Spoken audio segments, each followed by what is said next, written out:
Hoje vamos falar de um dos líderes mais radicais e fascinantes da história. Um faraó que, sozinho, tentou virar de cabeça para baixo a religião, a arte e a política de uma das maiores civilizações de todos os tempos, o Antigo Egito. O nome dele era Akhenaton. Pensem nisto por um segundo. E se, de um dia para o outro, um líder decidisse que todos os deuses em que um povo acreditou durante séculos estavam errados e que, a partir daquele momento, todos teriam que adorar uma única entidade, uma ideia totalmente nova. Parece ficção, não é? Pois bem, foi exatamente isto que o faraó Akhenaton fez no Egito há mais de 3.000 anos. Ok, vamos recuar um pouco. Antes de ser conhecido como Akhenaton, ele era o príncipe Amenófis IV. E ele herdou um império que estava no seu auge. O Egito era super rico, estável e com tradições religiosas que já tinham mais de 1000 anos. Era, sem dúvida, uma superpotência do mundo antigo. Quando começou a reinar, Amenófis IV fez o que se esperava de qualquer faraó.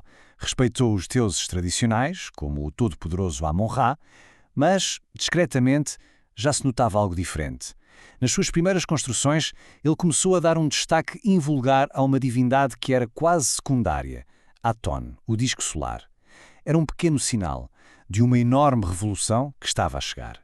E essa revolução não demorou a chegar e veio com tudo. Akhenaton não queria apenas acrescentar mais um deus à longa lista egípcia, não. Ele queria apagar todos os outros e colocar um único deus no centro de tudo, Aton.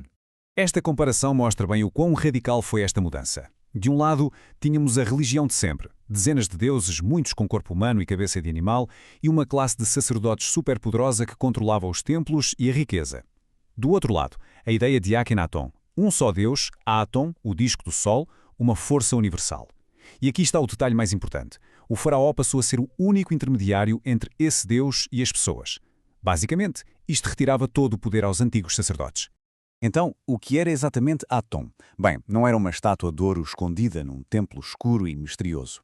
Era o próprio Sol que toda a gente via no céu. Para Akhenaton, Aton era uma força universal, o criador de toda a vida, não só no Egito, mas em todo o mundo. A sua presença era sentida por todos, através da luz e do calor. Uma ideia muito simples, mas completamente revolucionária para a época. E para que não restassem dúvidas, no 5º ano do seu reinado, ele mudou o seu próprio nome. Deixou de se chamar Amenófis, que significava Amon está satisfeito, e passou a chamar-se Akhenaton, ou seja, aquele que é útil a Aton. Isto foi um ataque direto e claro ao poder dos sacerdotes do deus Amon, que eram a força religiosa mais poderosa do Egito. Mas uma revolução desta dimensão precisava de um novo palco. Para fugir da influência dos sacerdotes de Tebas, a antiga capital, ele tomou uma decisão inacreditável: construir uma cidade inteiramente nova, do zero, no meio do deserto. O plano para a nova capital foi impressionante. Primeiro, Akhenaton escolheu um local virgem, onde ninguém tinha construído nada. Depois, marcou as fronteiras com enormes placas de pedra. A construção foi super rápida porque usaram blocos de pedra mais pequenos e todos do mesmo tamanho, quase como se fossem peças de Lego, o que facilitava muito a montagem. E a cidade, chamada Akhetaton, o horizonte de Aton, foi desenhada com ruas largas e grandes espaços abertos, para que a luz do sol, o seu deus, estivesse em todo o lado. E o resultado foi uma verdadeira metrópole. No seu auge, esta cidade, que nasceu do nada, chegou a ter cerca de 30.000 habitantes. Tinha palácios, templos, casas, tudo erguido a uma velocidade estonteante no meio do deserto, por uma única razão: adorar um novo Deus. E, claro, a arquitetura também tinha de mudar. Os templos antigos eram edifícios escuros, fechados e cheios de mistério. Os templos de Aton eram o completo oposto. Não tinham teto. Eram enormes pátios abertos para que a luz do sol pudesse entrar livremente. Tinham centenas de altares ao ar livre, onde as pessoas podiam fazer ofrendas sentindo o calor do seu Deus. A luz estava literalmente em todo o lado. Mas a revolução de Akhenaton não se ficou pela religião e pela arquitetura. Ele mexeu com algo que parecia intocável no Egito: a arte. E a mudança aqui foi igualmente radical. Para termos uma ideia do impacto disto, pensem nisto. A arte egípcia seguiu as mesmas regras rígidas durante mais de 1000 anos. Os faraós eram sempre representados como figuras perfeitas, jovens, fortes, em poses muito formais e direitas. Pois bem, Akhenaton partiu completamente com essa tradição.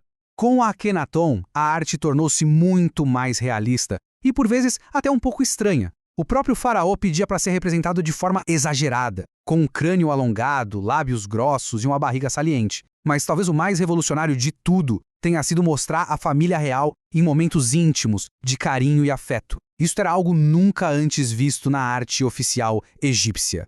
E no centro de tudo isto estava também a sua esposa, a famosa rainha Nefertiti. Ela não era apenas uma figura decorativa. Na arte desta época, ela é representada quase do mesmo tamanho que o faraó, a liderar cerimónias e até a conduzir a sua própria carruagem. Isto mostra que ela tinha um poder e uma importância quase iguais aos do marido. Era uma verdadeira parceira na revolução. Mas uma revolução tão radical e tão dependente de uma só pessoa é, por natureza, muito frágil. E, de facto, quando Akhenaton morreu, após 17 anos no poder, todo o seu projeto desabou quase tão depressa como foi construído. Esta linha do tempo mostra bem a rapidez da queda. Após a morte de Akhenaton, subiu ao trono o jovem Tutankhaton. Reparem no nome, a imagem viva de Aton. Mas, poucos anos depois, ele mudou o seu nome para Tutankhamon, para honrar o antigo deus Amon. Foi o sinal final. A corte abandonou a cidade de Akhenaton e voltou para a antiga capital, Tebas. A revolução tinha oficialmente chegado ao fim. Só que os faraós que se seguiram não se contentaram em voltar ao passado. Eles queriam que Akhenaton e toda a sua revolução fossem completamente apagados da história, como se nunca tivessem existido.